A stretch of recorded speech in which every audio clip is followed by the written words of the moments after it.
પેલા ક્યાં ગયા ભલે રે ભલે રે, ક્યાં નહીં જવાનું, એ બાજુ નજીક જ.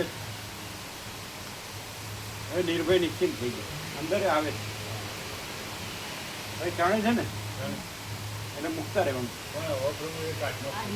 હે ના, એ વાપરે છે ને, લે છે ને, લે છે ને, એ વાપરે છે ને, પણ એ બધું ઉગેલું ખાય જ છે ને. ખેતરમાં ઉગેલું નથી ખાતા તો પછી એમાં નહીં નાખવાનું, જ્યાં જગ્યા હોય ત્યાં મૂકવાનું. તમારે જે વપરાણું હોય ને ત્યાં મૂકવાનું, અંદર રહેવા. સાંભળે છે બધું, ત્યાં ના પાડે છે ને, આ હા પાડે છે ને, આ ના પાડે છે.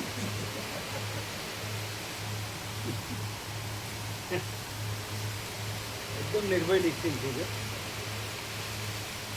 આ બાજુ જ છે મોટું. અહીંયા ખાસી વાર બેઠા, અહીંયા જોબા ઉપર ખાસી વાર બેઠા. પ્રભુ આયા એટલે ઉતરી ન અમે આવીએ તો તમે ભાગી જાઓ છો ને, એ આવે છે.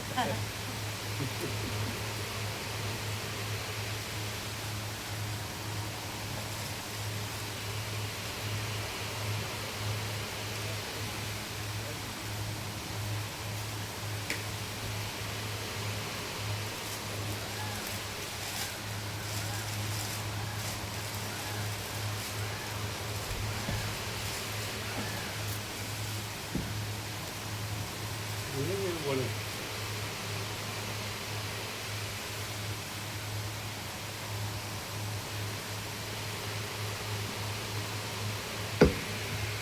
ઓમ ઓમ બરાબર.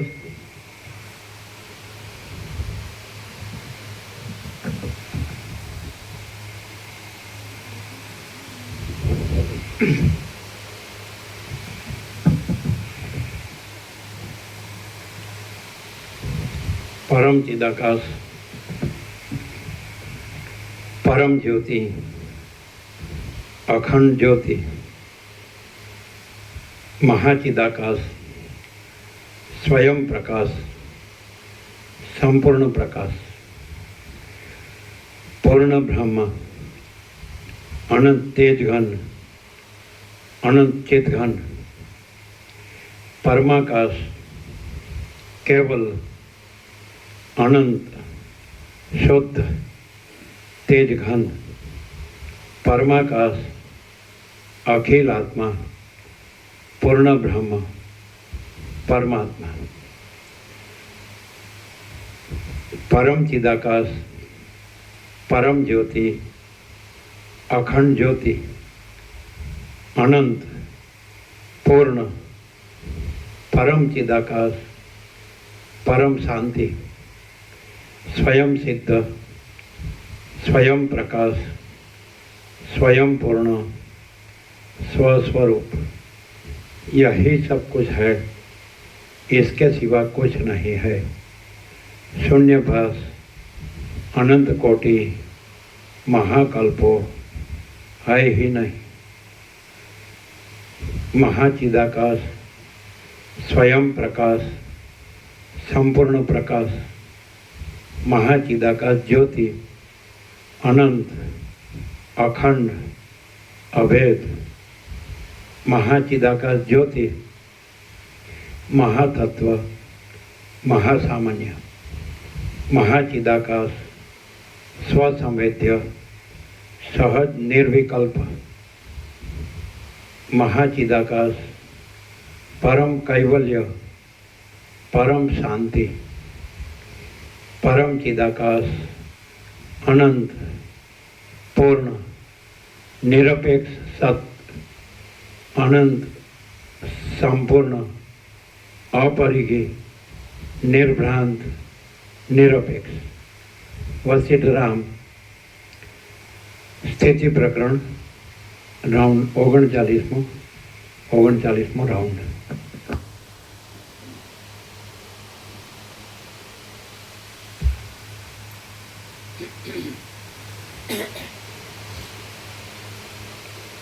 आज પૂજ્ય પરબ્રહ્મ સદગુરુ દેવ કી જય.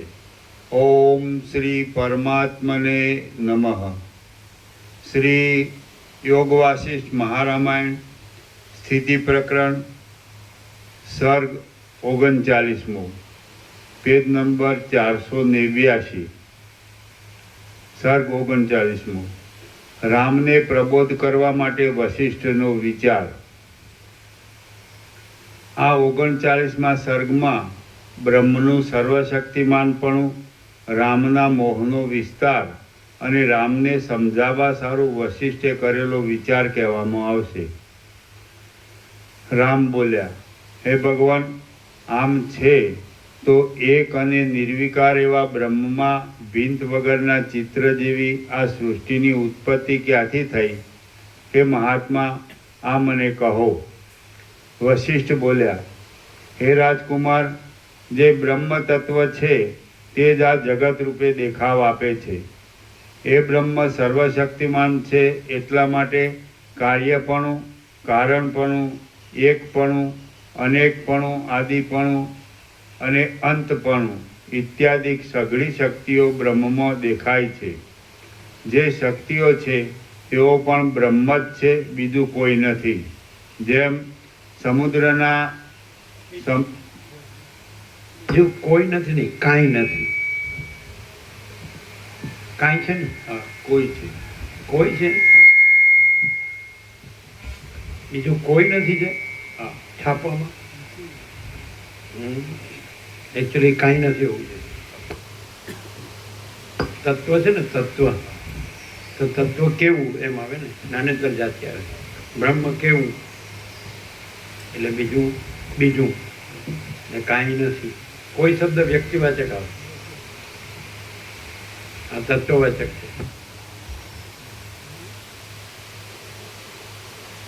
વશિષ્ઠ બોલ્યા, હે રાજકુમાર, જે બ્રહ્મ તત્વ છે તે જ આ જગત રૂપે દેખાવ આપે છે. એ બ્રહ્મ સર્વશક્તિમાન છે, એટલા માટે કાર્યપણું, કારણપણું, એકપણું, અનેકપણું, આદિપણું અને અંતપણું ઇત્યાદિ સઘળી શક્તિઓ બ્રહ્મમાં દેખાય છે.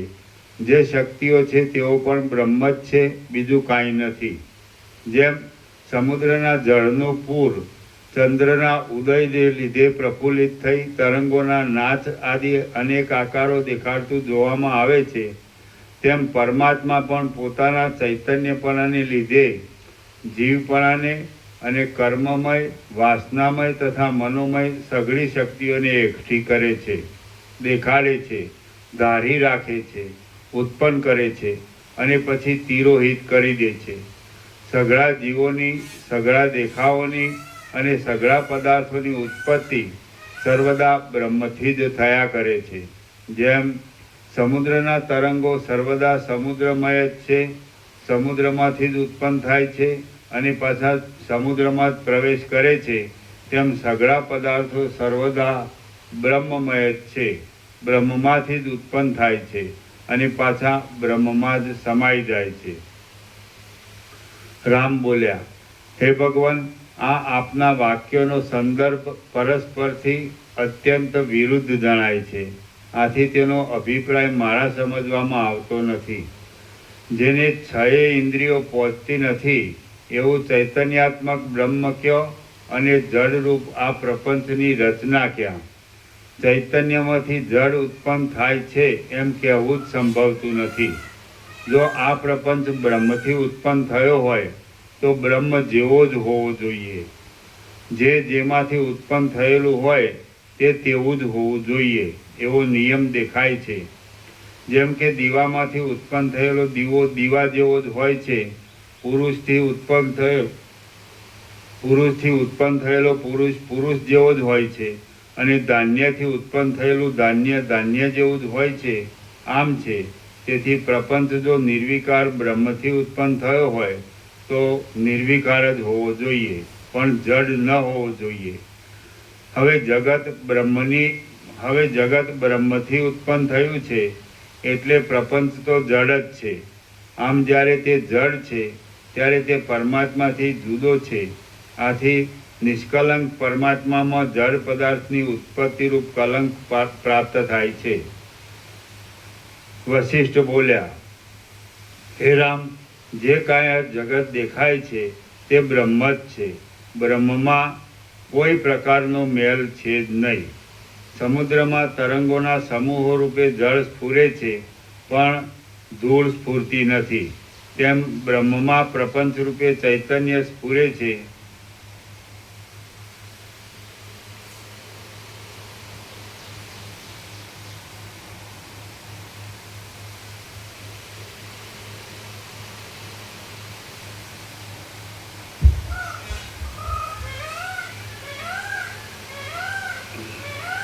સમુદ્રમાં તરંગોના સમૂહ રૂપે જળ સ્ફુરે છે, પણ ધૂળ સ્ફૂરતી નથી.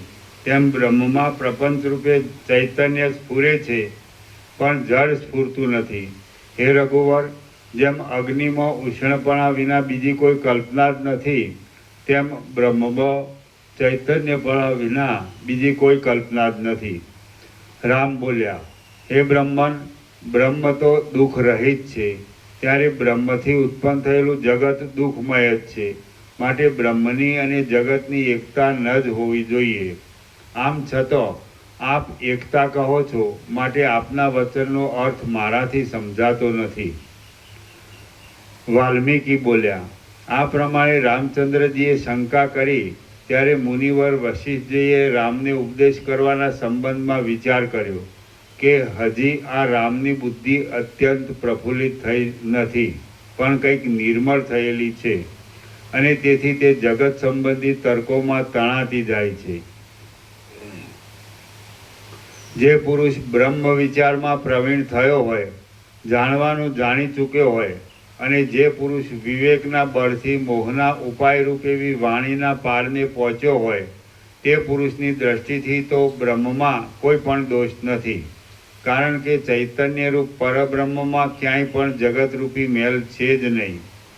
આ વિષય જ્યાં સુધી રામને ચોખ્ખે ચોખ્ખો કહેવામાં આવશે નહીં, ત્યાં સુધી રામને વિશ્રાંતિ મળશે નહીં. પરંતુ રામની બુદ્ધિ હજી સુધી પૂર્ણ વ્યુત્પન્ન પ્રવીણ થઈ નથી.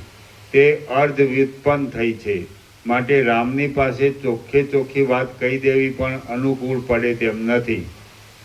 રામ હજી સુધી ભોગ દ્રષ્ટિથી દ્રશ્યોની જ ભાવના કરે છે, એટલે તેમનો બોધમાં પ્રવેશ થતો નથી. જેને બ્રહ્મ દ્રષ્ટિ પ્રાપ્ત થઈ હોય તેને ભોગની ઈચ્છા થાય જ નહીં. જ્યારે ભોગની ઈચ્છા કંઈ પણ ન રહી હોય ત્યારે જ સગળું બ્રહ્મ છે એવા સિદ્ધાંતનો ઉપદેશ કરવો યોગ્ય છે. પ્રથમ તો ગુરુએ સમ દમ આદિ ગુણોથી શિષ્યને શુભ કરવો જોઈએ, અને પછી સઘળું બ્રહ્મ છે અને તું પણ શુદ્ધ બ્રહ્મ છે એવો બોધ કરવો જોઈએ.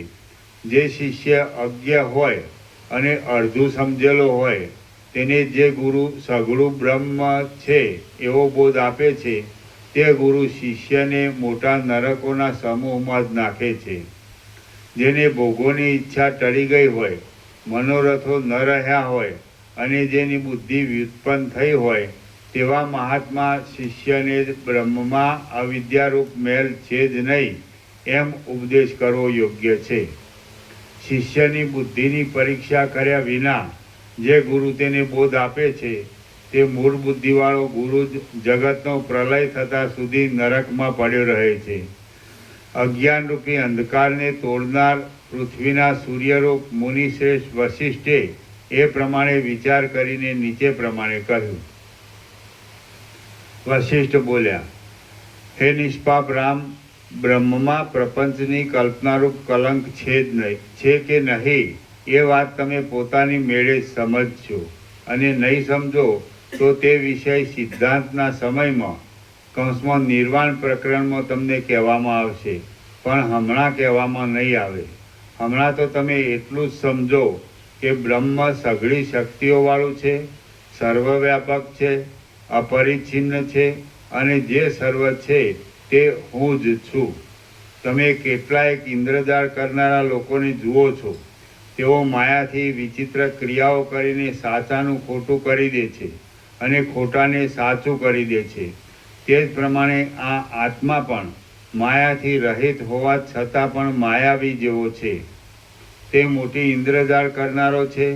તે ગળાને લુગડું કરી નાખે છે, લુગડાને ગળો કરી નાખે છે, પથરામાં લતાને ઉત્પન્ન કરે છે, લતામાં પથરાને ઉત્પન્ન કરે છે, મેરુ પર્વતના સુવર્ણના શિખરમાં નંદનવન બનાવે છે, કલ્પવૃક્ષોમાં રત્નોના ગુચ્છો ઉત્પન્ન કરે છે અને ગંધર્વનગરમાં બગીચાની પેઠે આકાશમાં વાડી વાવે છે.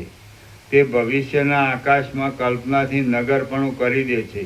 જેમ ગંધર્વનગરના રાજાના અંતઃપુરમાં તે ઘણી રાણીઓને લાવી મૂકે છે, તેમ આકાશને નીલતાથી રહિત કરીને ધરતી પર લાવી મૂકે છે. જગતમાં જે કાંઈ છે, જે કાંઈ થશે અને જે કાંઈ થઈ ગયું છે તે સઘળું માણિક્યોથી બાંધેલી ભૂમિકાઓમાં પડેલા આકાશના પ્રતિબિંબ જેવું છે. પરમાત્મા પોતે જ માયાથી વિચિત્રતા પામીને સર્વ દ્રશ્યો રૂપે પોતાનો જ દેખાવ આપે છે. એટલા માટે સર્વ સ્થળોમાં સર્વ પ્રકારોથી સઘળું જગત સંપૂર્ણ રીતે સંભવે છે અને વાસ્તવિક રીતે એક જ વસ્તુ છે. તો હે રામ, હવે હર્ષનો, ક્રોધનો કે વિસ્મયનો અવકાશ જ ક્યાં રહ્યો? આથી ધીરજવાળા પુરુષે સર્વદા સમતાથી જ રહેવું જોઈએ. સમતાથી સંયુક્ત થયેલો જ્ઞાની પુરુષ કદી પણ વિસ્મય, ગર્વ, મોહ, હર્ષ તથા ક્રોધ આદિ વિકારોને પ્રાપ્ત થતો નથી. જો સમતા પ્રાપ્ત ન થાય તો આ દેશકાળવાળા જગતમાં વિચિત્ર રચનાઓ જોવામાં આવે છે.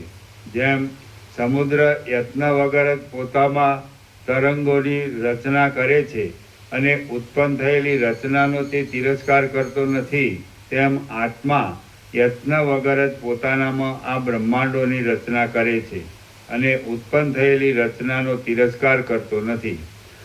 આથી સિદ્ધ થયું કે જેમ દૂધમાં ઘી રહ્યું છે, માટીમાં ગળો રહ્યો છે, તંતુમાં વસ્ત્ર રહ્યું છે અને બીજમાં વડ રહ્યો છે, તેમ આત્મામાં સઘળી શક્તિઓ રહેલી છે અને તેઓ પ્રકટતા પામીને વ્યવહારમાં આવે છે.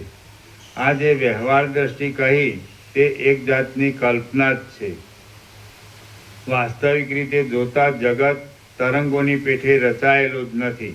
માટે જગતમાં કોઈ કરતા પણ નથી, ભોગતા પણ નથી અને કોઈનો વિનાશ પણ નથી. કેવળ આત્મતત્વ સાક્ષી છે, નિષ્કલંક છે અને સમતાને લીધે કંઈ પણ ગરબડ નહીં પામતા સર્વદા પોતાના સ્વરૂપમાં જ રહેલું છે. એ આત્મતત્વની સત્તાથી જ આ સઘળો પ્રપંચ બને છે.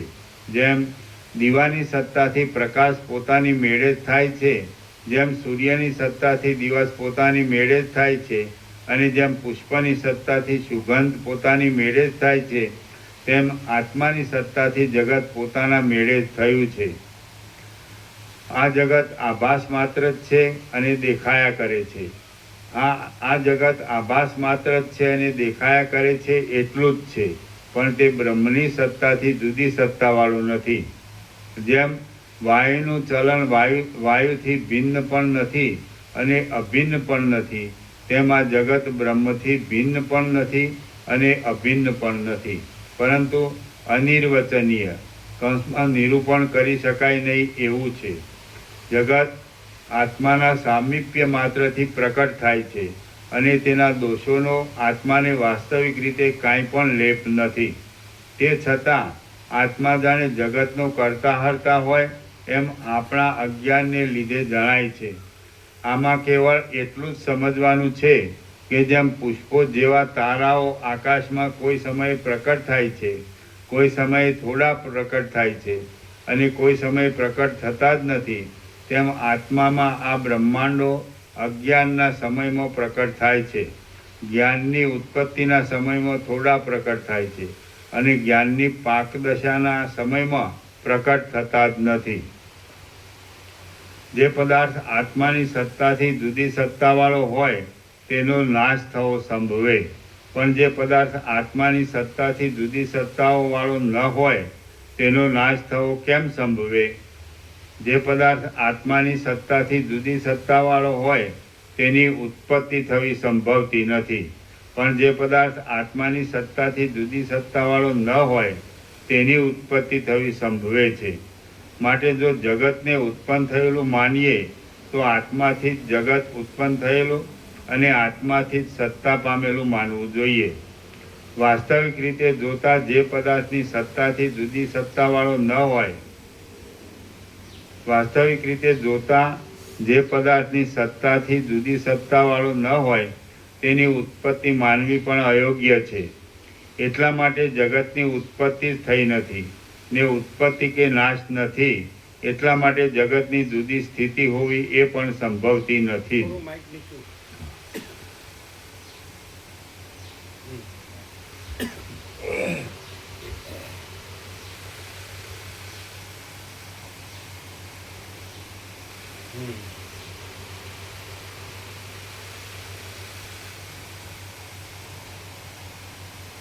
એટલા માટે જગતની ઉત્પત્તિ થઈ નથી ને ઉત્પત્તિ કે નાશ નથી, એટલા માટે જગતની જુદી સ્થિતિ હોવી એ પણ સંભવતી નથી. આમ હોવાથી સમજવાનું એ છે કે બીજી કોઈ સામગ્રીથી નહીં પણ વાસ્તવિક સચ્ચિત સ્વરૂપના બળથી જ સર્વ પદાર્થોનો દેખાવ થાય છે. દેખાવ થતાં જ આત્માને તે પદાર્થોમાં અભિમાનનો ઉદય થાય છે. તે અભિમાન કાળે કરી દ્રઢ થાય છે અને તેનું દ્રઢપણું થતાં તરત જ લાખો સ્કંદોવાળું, વિચિત્ર શુભાશુભરૂપ ફળોના સમૂહોવાળું અને ઘણી ઘણી શાખાઓવાળું સંસારરૂપી વૃક્ષ ઘણું વિસ્તીર્ણ તથા ઘણું ઉન્નત થાય છે. હે રામ, આત્માના બંધનરૂપ આ સંસારરૂપી વૃક્ષ આશાઓરૂપી માંજરોવાળું છે. દારૂણ દુઃખ આદિક રૂપી ફળોવાળું છે. ભોગોરૂપી પલ્લવોવાળું છે. જરારૂપી ધોળા પુષ્પવાળું છે અને તૃષ્ણાઓરૂપી લતાઓથી શોભી રહ્યું છે. તેને વિવેકરૂપી ખડગથી કાપી નાખીને તમે જીવન મુક્ત થાઓ અને થાંભલાથી છૂટા થયેલા મોટા હાથીની પેટે અહીં વિહાર કરો. શ્રી યોગ વાસિષ્ઠ મહારામાયણમાં સ્થિતિ પ્રકરણનો સર્વૈકત્વ પ્રતિપાદન નામનો સર્ગ 39મો સમાપ્ત. સર્વ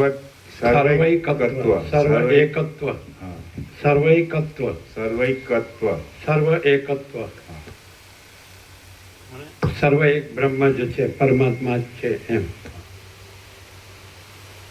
સર્ગ 40મો જીવ અને ઉપાધિનું બ્રહ્મપણું.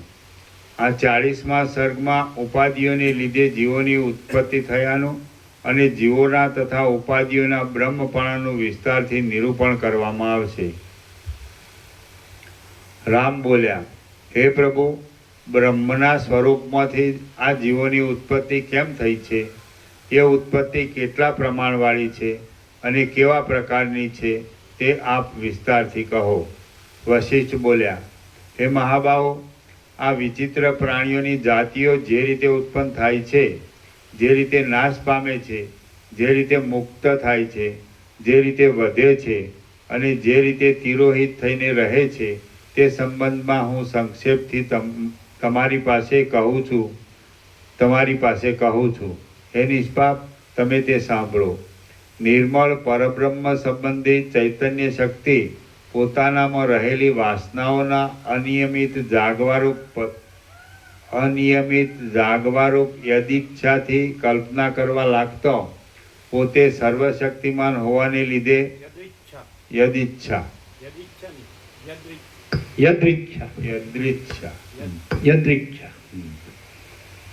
પોતાનામાં રહેલી, હે નિષ્પાપ, તમે સાંભળો.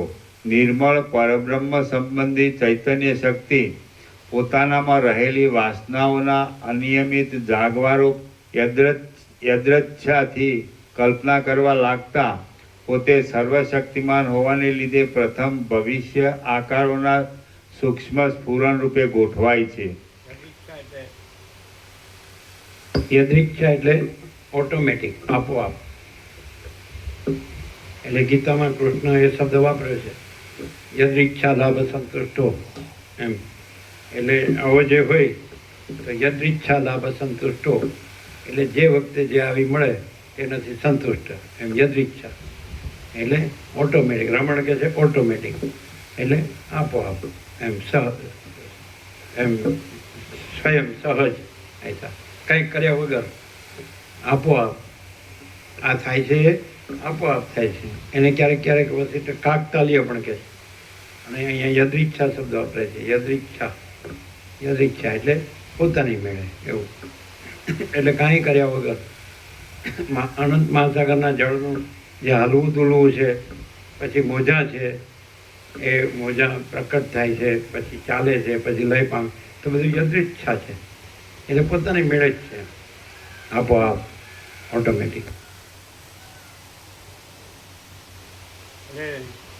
અને રમણને પૂછ્યું કે તો પછી જો અહંકાર ન હોય, આ બધું ન હોય, દેહ દ્રશ્ય હું મારું આ બધું, તો પછી વ્યવહાર કેવી રીતે થાય છે? તો રમણ કે ઓટોમેટિક એવું. તો આનંદ મહાસાગરનું જળ છે એ કેવી રીતે હાલે તુલે છે, કેવી રીતે મોજા આકારે ભાસે છે? તો યદૃચ્છા એટલે ઓટોમેટિક, એટલે પોતાની મેળે, એટલે આપોઆપ. કાંઈ એમાં કંઈ કારણ કે કાર્ય એવું નથી. એ મહાસાગરનું જળ પોતે જ પોતામાં એવું ભાસે છે એમ. યદૃચ્છા.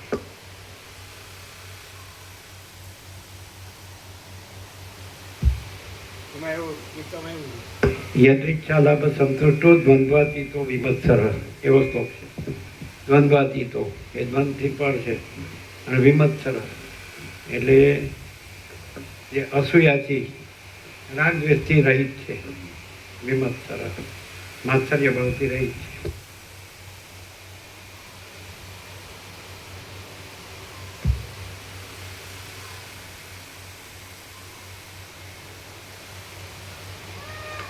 એ મન પોતાની બ્રહ્મપણારૂપ સ્થિતિને જ્યારે છોડી દેતું હોય એવું થઈને પોતાના સંકલ્પ માત્રથી જરાવારમાં આ ગંધર્વનગર કૌંસમાં પ્રાતઃકાળે ઝાકળમાં સૂર્યના કિરણોના સંપર્કથી દેખાતા હરચંદના હાટલા જેવા મિથ્યા દ્રશ્યને બનાવે છે.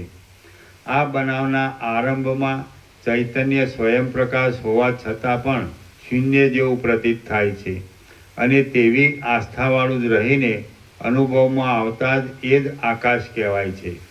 મનરૂપ ચૈતન્ય પોતાની અંદર પોતે જ બનાવેલા એ આકાશમાં બ્રહ્માનો સંકલ્પ કરીને પોતાને જ બ્રહ્મા થયેલું દેખે છે. અને તે બ્રહ્મા દક્ષ આદિ પ્રજાપતિઓ સહિત જગતની કલ્પના કરે છે. હે રામ, 14 લોકમાં રહેનારા અનેક પ્રાણીઓના કોલાહલોથી ગુગવતી આ સૃષ્ટિ એ રીતે મનની જ બનાવેલી છે. મનરૂપ જ છે, પોતાની સત્તાથી રહિત છે, સંકલ્પથી ઉઠેલી નગરી જેવી છે, ભ્રાંતિ માત્ર જ છે, અને અધિષ્ઠાનથી કંઈ પણ જુદી પડે એમ નથી.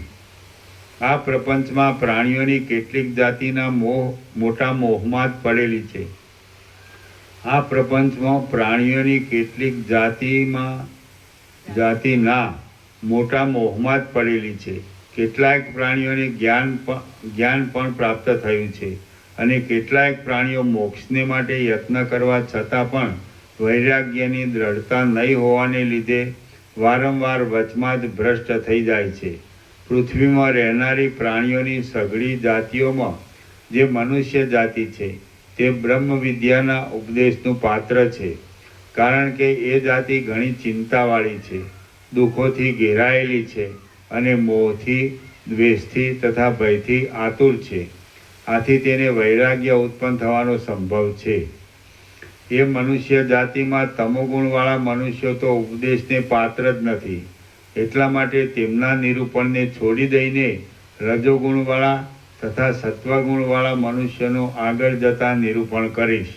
વળી જે પરબ્રહ્મ આદિથી, અંતથી તથા ભ્રાંતિથી રહિત છે, સર્વવ્યાપક છે અને નિર્દોષ છે, તે જે રીતે જીવરૂપ થયું છે તે પ્રકારે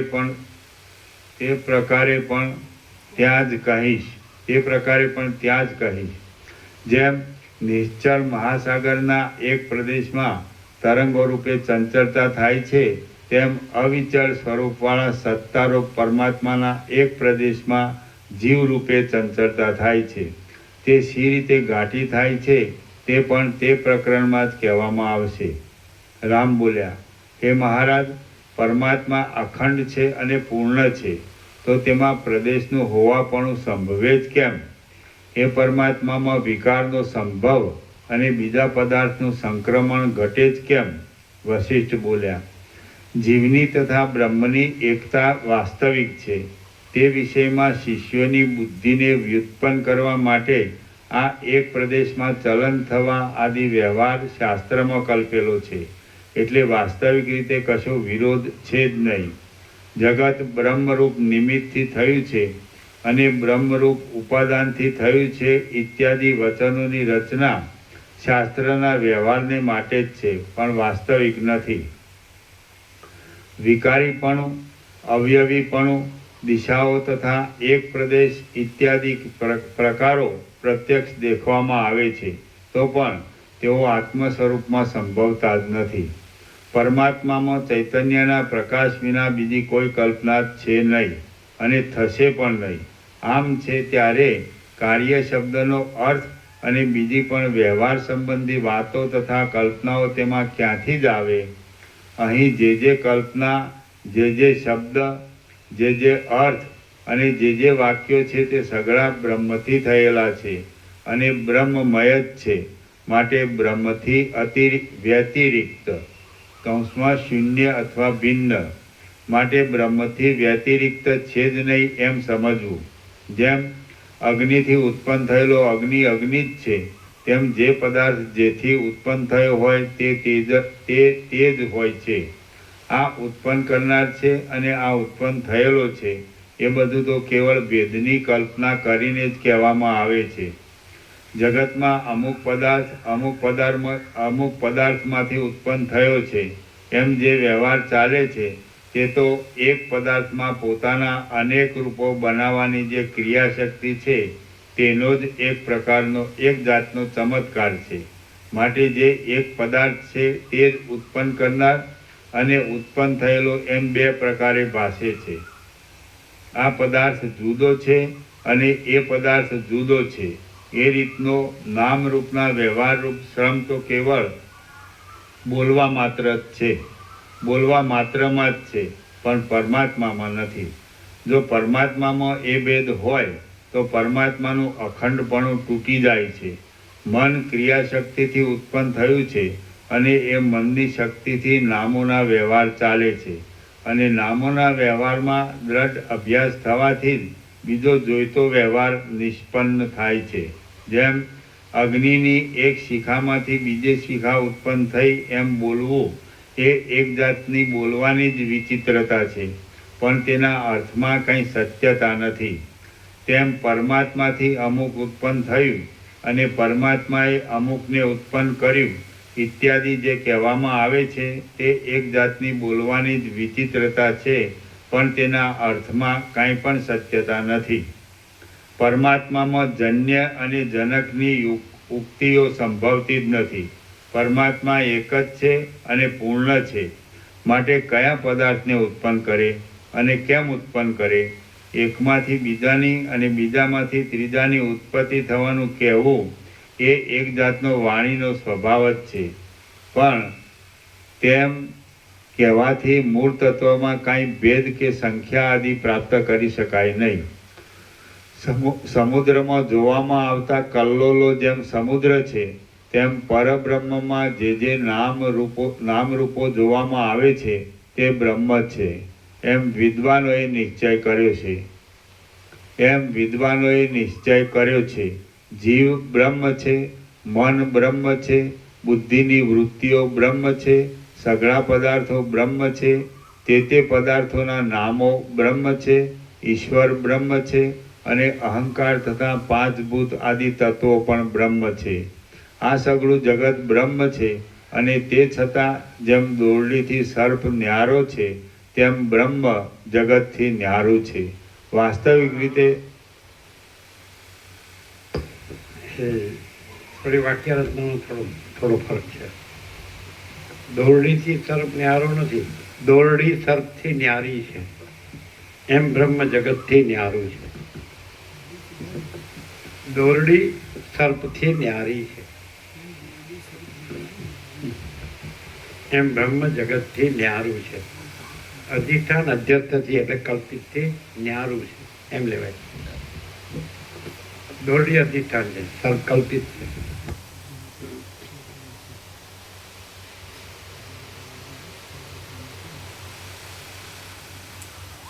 ખ્યાલ આવ્યો? બરાબર બરાબર ને?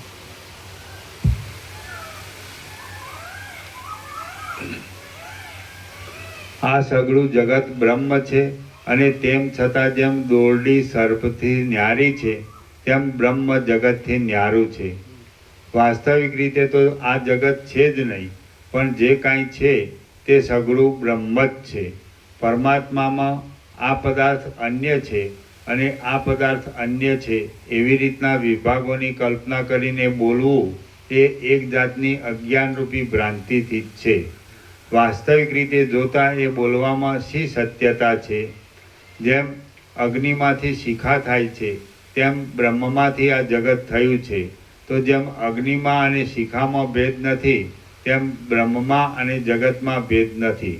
તે છતાં જે ભિન્ન ભિન્ન પદાર્થોની કલ્પના થઈ છે તે સગળી મનની ચપળતાથી થઈ છે. બ્રહ્મ નિત્ય સિદ્ધ છે અને કૂટસ્થ છે. તેમાં કોઈ પ્રકારનો ભેદ સિદ્ધ જ થતો નથી. જે વાત પિત્ત આદિ દોષથી ચંદ્રમાં બેપણાનું જ્ઞાન થાય છે અને તે જ્ઞાનથી બે ચંદ્ર છે એમ કહેવામાં આવે છે એ મિથ્યા જ છે. તેમ અજ્ઞાનરૂપ દોષથી આત્મામાં પદાર્થોના ભેદનું જ્ઞાન થાય છે અને તે જ્ઞાનથી પદાર્થો જુદા જુદા છે એમ કહેવામાં આવે છે એ સગળું મિથ્યા જ છે. જેમ દ્રષ્ટિના દોષવાળાઓને એક ચંદ્ર બે રૂપે પ્રતીત થાય છે તેમ અજ્ઞાનના દોષવાળાઓને બ્રહ્મ જ દ્વૈત રૂપે પ્રતીત થાય છે. બ્રહ્મ સ્વરૂપ સર્વરૂપ છે, સર્વવ્યાપક છે અને અંત વગરનું છે. તેથી જુદું કંઈ પણ સંભવતું નથી. બ્રહ્મથી જે ઉત્પન્ન થયેલું માનવામાં આવે છે તે પણ બ્રહ્મ જ છે. બ્રહ્મ તત્વ વિના બીજું કંઈ પણ હોવું સંભવતું નથી. જે કાંઈ આ જગત છે તે સગળું બ્રહ્મ જ છે એમ સમજવું એ જ વાસ્તવિક છે. હે મહાબુદ્ધિમાન રામચંદ્ર, ઘણો ખરો આવા પ્રકારનો સિદ્ધાંત જ્યારે તમારી બુદ્ધિમાં લાગુ થશે ત્યારે જ તમારી પાસે સિદ્ધાંત સંબંધી અનેક રહસ્યો કહેવામાં આવશે. જગતમાં માયા આદિ કોઈ પણ પદાર્થો બ્રહ્મથી ભિન્ન ઉત્પન્ન થયા નથી. તો પણ જ્યારે તમને તે વિષયનું અજ્ઞાન મળશે ત્યારે સઘળા રહસ્યો સંપૂર્ણ રીતે તમારા જાણવામાં આવશે. જેમ રાત્રિના અંધારાનો ક્ષય થાય ત્યારે સ્થાવર જંગમ જગત સ્ફુટ જોવામાં આવે છે, તેમ મિથ્યા પદાર્થનો બાદ થાય ત્યારે બ્રહ્મ તત્વ યથાર્થ રીતે જાણવામાં આવે છે. હે રામ, જ્યારે અજ્ઞાનથી દૂષિત થયેલી દ્રષ્ટિ વડે આ જે સઘળું જગત સઘળી દિશાઓમાં વિસ્તીર્ણ થયેલું જોવામાં આવે છે તેનો અને અજ્ઞાનનો નાશ સંપૂર્ણ બાદ થશે ત્યારે નિર્મળ દર્પણ જેવા અને વાસ્તવિક સત્યતાવાળા નિર્મળ પરમ પદમાં તમને અખંડ નિર્મળતા જ જણાશે. એ વાતમાં કશો સંશય નથી. શ્રી યોગ વાસિષ્ઠ મહારામાયણમાં સ્થિતિ પ્રકરણનો બ્રહ્મ વૈદમ સર્વમ જગદિતિ પ્રતિપાદન. બ્રહ્મ વેદમ ઇદમ સર્વમ, બ્રહ્મ બ્રહ્મ એવ ઇદમ સર્વમ. આ સર્વ બ્રહ્મ જ છે એવો અર્થ થાય. બ્રહ્મ એવ ઇદમ સર્વમ, બ્રહ્મૈવ ઇદમ સર્વમ, બ્રહ્મ એવ ઇદમ સર્વમ. આ સર્વ બ્રહ્મ જ છે એમ શ્રુતિ છે, ઉપનિષદ. બ્રહ્મૈવ સર્વ જગત પ્રતિપાદન નામનો સર્ગ 40મો સમાપ્ત. સર્ગ 41મો. અનિર્વચનીય માયા અવિચારણીય અને ટાળવા યોગ્ય છે. આ 41વા સર્ગમાં સ્ફુરણ અથવા કલ્પના આદિ વિશેષોનું મૂળ માયા જ છે અને તે માયા અનિર્વચનીય છે, ટાળી નાખવા યોગ્ય છે અને ક્યાંથી આવી એમ વિચારવા યોગ્ય નથી એટલું કહેવામાં આવશે. રામ બોલ્યા, હે બ્રહ્મન, શીતળ, નિર્મળ, પ્રકાશમાન, અત્યંત ગંભીર અને ક્ષીરસાગરના પેટ જેવી આપની વિચિત્ર ઉક્તિઓથી જ હું ક્ષણ માત્રમાં અંધારામાં પડેલા જેવો થઈ જાઉં છું અને ક્ષણ માત્રમાં અજવાળામાં આવેલા જેવો થઈ જાઉં છું. જેમ ચોમાસામાં વાદળાઓ આમ તેમ ફરવાથી દિવસ જરાવારમાં અંધારાવાળો અને જરાવારમાં પ્રકાશવાળો થઈ જાય છે, તેમ હું પણ આપના વચનોના અભિપ્રાયને કંઈક સમજું છું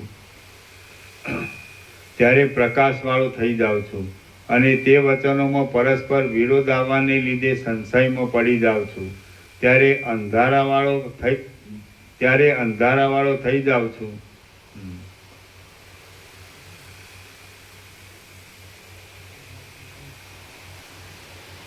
જેમ ચોમાસામાં વાદળાઓ આમ તેમ ફરવાથી દિવસ જરાવારમાં અંધારાવાળો અને જરાવારમાં પ્રકાશવાળો થઈ જાય છે, તેમ હું પણ આપના વચનોના અભિપ્રાયને કંઈક સમજું છું ત્યારે પ્રકાશવાળો થઈ જાઉં છું અને તે વચનોમાં પરસ્પર વિરોધ આવવાને લીધે સંશયમાં પડી જાઉં છું ત્યારે અંધારાવાળો થઈ જાઉં છું. પરમાત્મા અનંત છે, કોઈ પ્રમાણોના માપમાં આવે એમ નથી, પૂર્ણ છે, એક છે, સર્વદા સ્વયં પ્રકાશ છે અને તેનો પરમાર્થ પ્રકાશ કદી પણ બંધ પડે નહીં એવો છે. પરમાત્મા અનંત છે, કોઈ પ્રમાણોના માપમાં આવે એમ નથી. પરમાત્મા અનંત છે, કોઈ પ્રમાણોના માપમાં આવે એમ નથી, પૂર્ણ છે, એક છે, સર્વદા સ્વયં પ્રકાશ છે અને તેનો પરમાર્થ પ્રકાશ કદી પણ બંધ પડે નહીં એવો છે. તેમાં માપમાં આવે એવા જગતની કલ્પનારૂપ વિકાર કેમ આવ્યો એ સંશયમાં હજી હું ગૂંચવાયા કરું છું. વશિષ્ઠ બોલ્યા, હે રામ, આજે તમને વ્યામોહ થાય છે તે મારા વાક્યોમાં દોષ હોવાથી થતો નથી, પણ મારા વાક્યોનું તાત્પર્ય નહીં સમજવારૂપ તમારા દોષથી જ થાય છે. મારા સઘળા વાક્યો યથાર્થ છે, મુખ્ય વિષયના આદિ દોષોવાળા પણ નથી, મુખ્ય વિષયના સંબંધ વગરના નથી અને આગળ પાછળના વિરોધવાળા પણ નથી. જ્યારે તમારા જ્ઞાન ચક્ષુ નિર્મળ મુખ્ય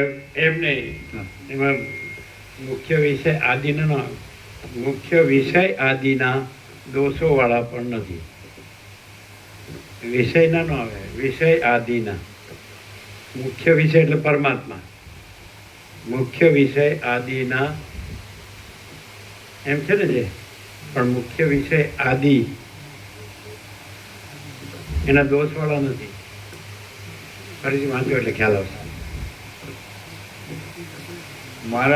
મારા સઘળા વાક્યો યથાર્થ છે, મુખ્ય વિષય આદિ દોષોવાળા પણ નથી. આદિના ના ત્યાં આગળ આવે.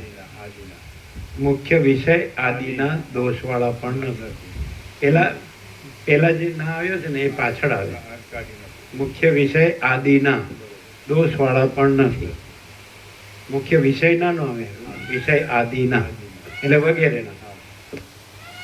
મારા સઘળા વાક્યો યથાર્થ છે, મુખ્ય વિષય આદિના દોષોવાળા પણ નથી, મુખ્ય વિષયના સંબંધ વગરના નથી અને આગળ પાછળના વિરોધવાળા પણ નથી.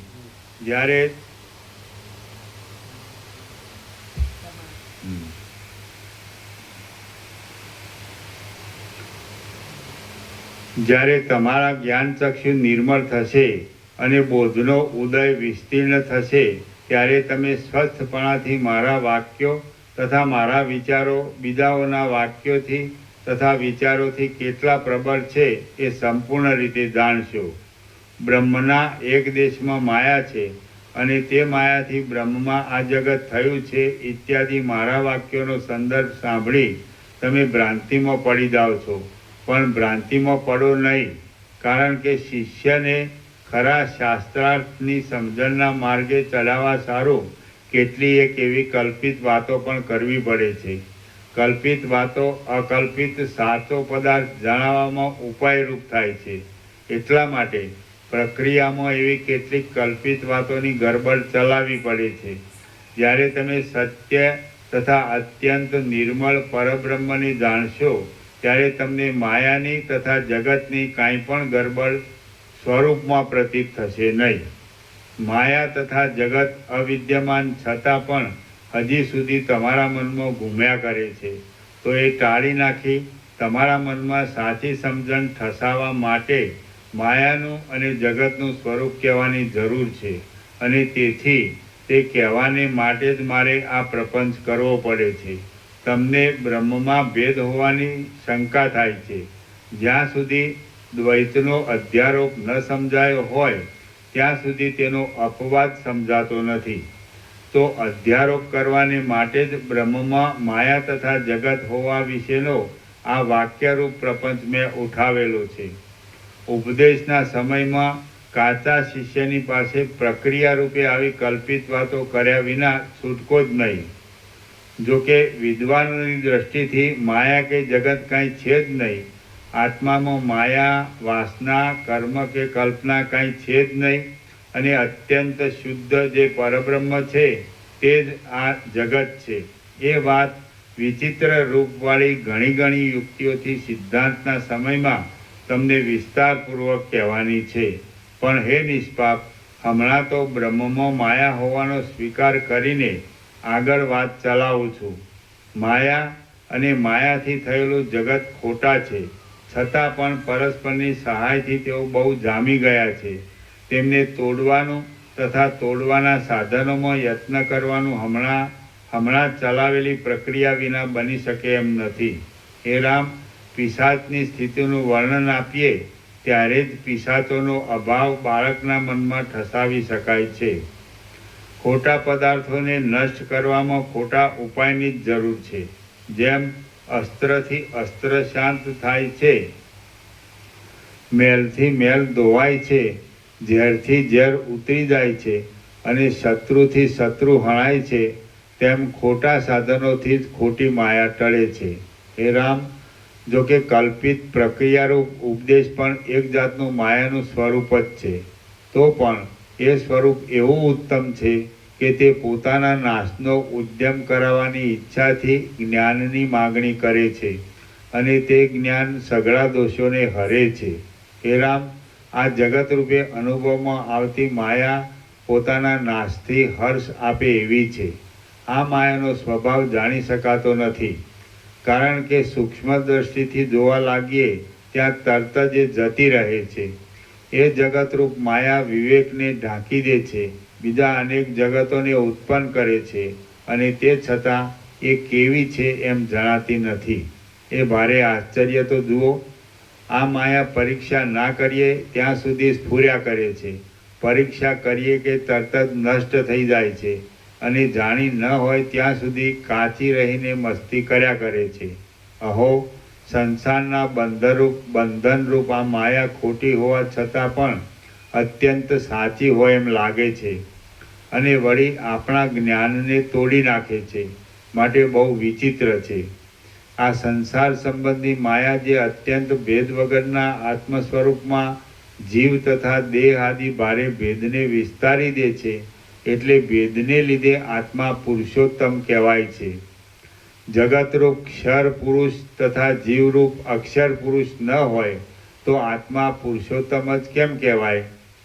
આ માયા વાસ્તવિક રીતે છે જ નહીં એવી ભાવનાને દ્રઢ કરી જ્યારે તમે તત્વવેત્તા થઈને સ્વરૂપને પ્રાપ્ત થશો ત્યારે જ આ મારા કહેવાનો આશય તમારા જાણવામાં આવશે.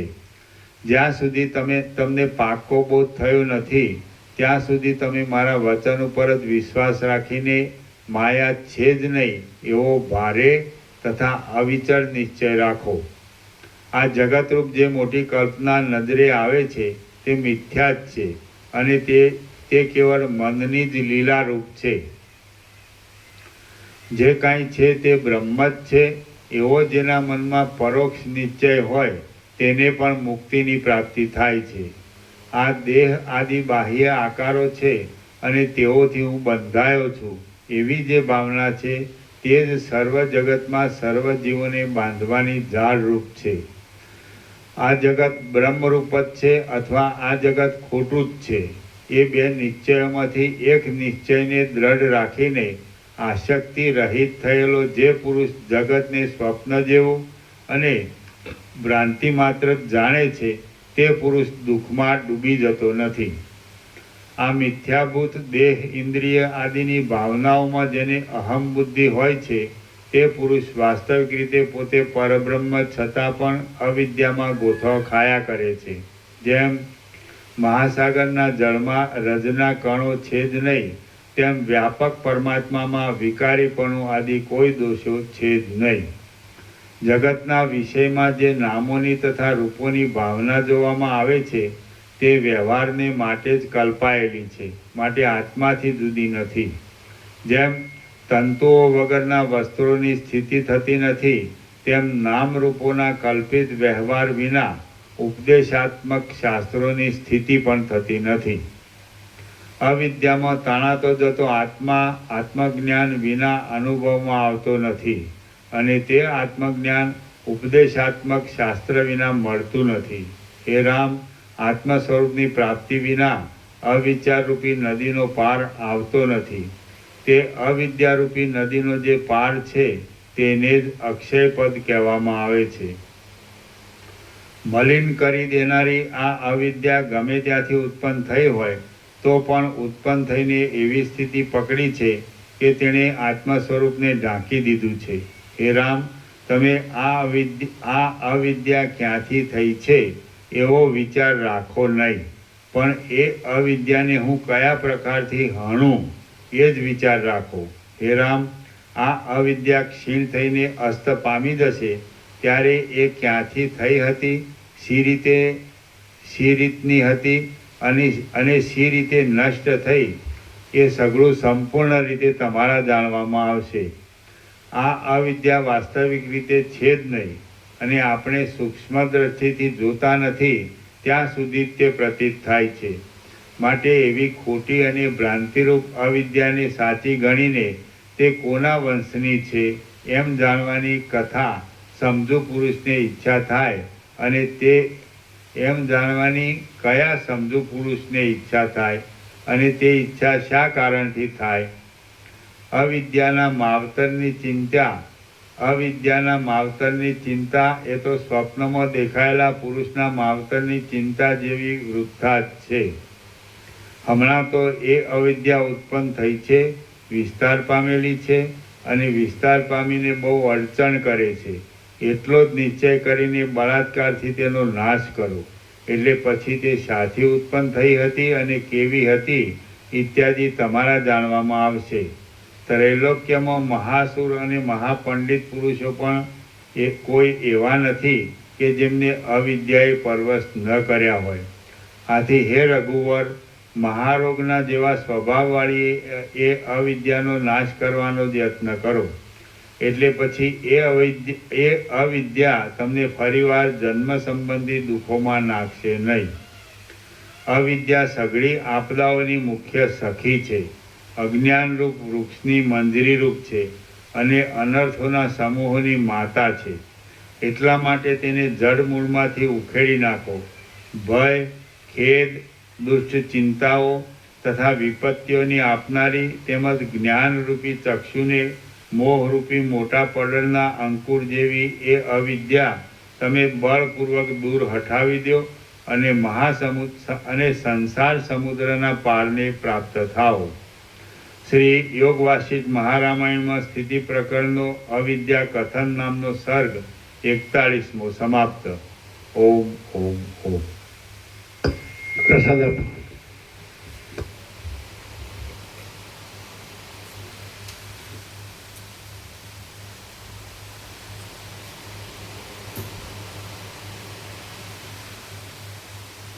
વચનામૃત આપે ને બધાને, વચનામૃત આપે ને.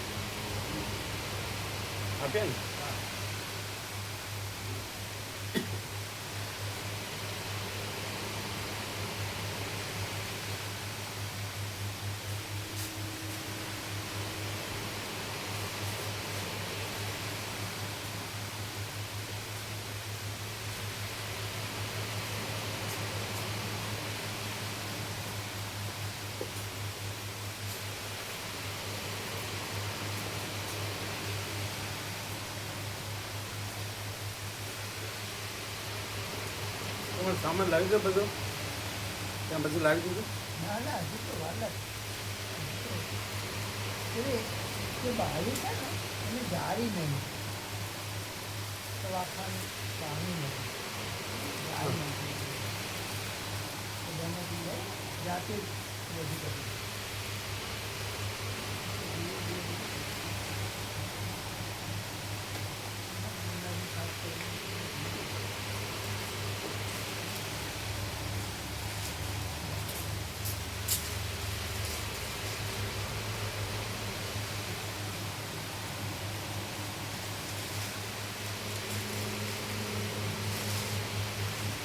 બીજું કોઈ નામ આવ્યું નથી ને? આવ્યું? આ ના પડે. મને ખબર નથી. કેટલા આવ્યા? મૂળજી પ્રભુ આવે છે પ્રભુ એમને બનેવી નાની જેટલી 2 જણ એ એમને બનેવી અને એમની બેન મૂળજી પ્રભુ વાપર્યું હા એમના બેન એટલે બનેવી એ નાની જેર છે. નાની જેમ નાની જેર ક્યાં? આ આ પંકજ પ્રભુની સાસુ થાય મૂળજી પ્રભુ આવતા ને હા હા એ નજીક જ છે ને નજીક જ. શિવરાત્રી. હા 9 કિલોમીટર હા નાની જેર ના મૂળજી પ્રભુ વાપરીના બેન અને બનેવી લખી દો લખી દીધું તમારામાં. હા 2 જગ્યા છે અને બસ એ તમારું પૂરું થઈ ગયું. હા પૂરું હવે એક જ રહ્યું. હા એક જ. નહીં 299 થઈ ગયા ને? હા 299 તમે લખી લીધા ને? હા લખી દીધું એક જ બાકી હતું હા આપી દીધું તમે? તમે લીધું કે? તો ફોન કરો બસ. હા ચલો બાંધી કોથળી. મહેન્દ્ર પ્રભુની સેવા જાણ ભાવી મહેન્દ્ર પ્રભુ ગાંધીનગર નારાયણપુર. પેલા પ્રવીણ પ્રભુ પાટણ પ્રવીણ પ્રભુ એમના પત્ની બે અને મારી ત્રણ મહેન્દ્ર પ્રભુ અને બીજું કોણ? પ્રવીણ પ્રભુ પ્રવીણભાઈ ભગવાનભાઈ પાટણ પંડિતના છે હા, પાટણ. હું એ સંડેનું જ? પંડિતના છે હા હા એ તો આવ્યા હતા ને ગઈ વખતે. હા વચ્ચે અહીં રાત્રે રોકાણ આવ્યા આવ્યા હા હા એટલે એમને મને સેવા આપી હતી ને એ 2 જણ છે. 2 જણ ટોટલ 3 જણ આવી નોંધી ને? 149 હા નોંધી અને સેવા 149 માઇનસ પછી 149 કેટલાની બાકી? 140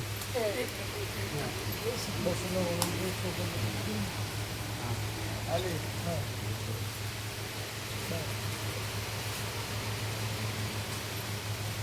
ઓમ ઓમ ઓમ. અને ત્રીજા 2 ભાઈ આવ્યા એટલે બીજા 2 નાની બે નામ એટલે 299 થયા. 299 અને સેવા આવી પાછી. સેવા 3 જણની. 3ની સેવા એ તો કેટલી? 149 સેવા 149 ભાઈની સેવા આવી. 150 બાકી અને 150 બાકી. 150ની સેવા બાકી.